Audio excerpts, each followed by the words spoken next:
as a moderator. You can see the icon under role, which indicates a moderator role, and I'm also the current presenter. You can see it under status. Now, Dennis has just joined, but he's joined neither as the moderator or as the current presenter. He's actually just a viewer.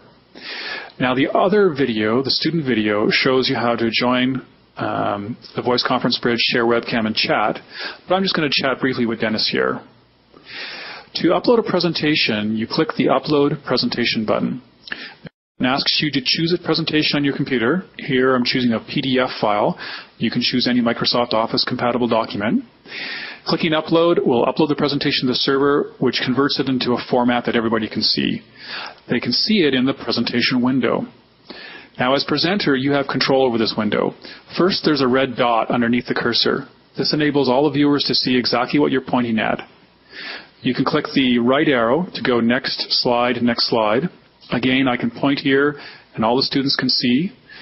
Clicking the left arrow goes back. If you click on the current slide number, a film strip appears where you can then click an icon of a slide, and it will take you directly to that slide.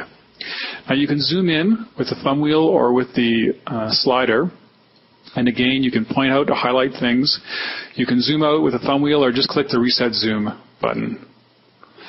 Now, as moderator, you can make other people presenters. So here I'm going to click on Dennis, click the Make Presenter icon, and you can see his status is now presenter, and the red dot is moving around. So I can follow what Dennis is pointing at, and I can see him changing the slides.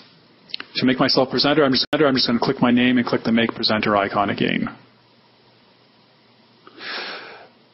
As a moderator, you have control over the voice conference.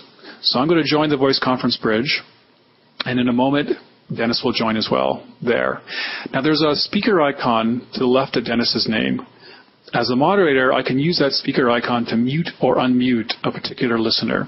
Just by clicking on it, Dennis is now muted, and I can click again to unmute. Now, you'll notice there's a lock icon as well. If there are lots of listeners, it's tedious to mute and unmute everybody. But if I lock myself as unmuted, I can now use the global mute all and unmute all to mute and unmute everybody else.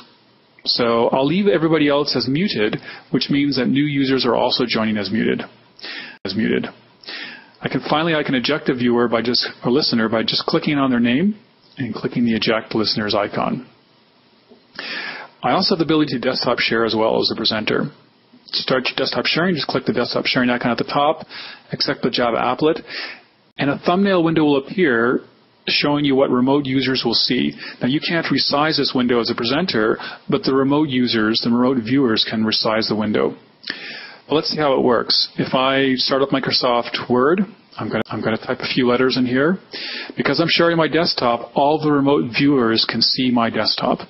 And you can see this, that I'm going to minimize there the users. You saw the Word document there briefly. To stop desktop sharing, just close the thumbnail window.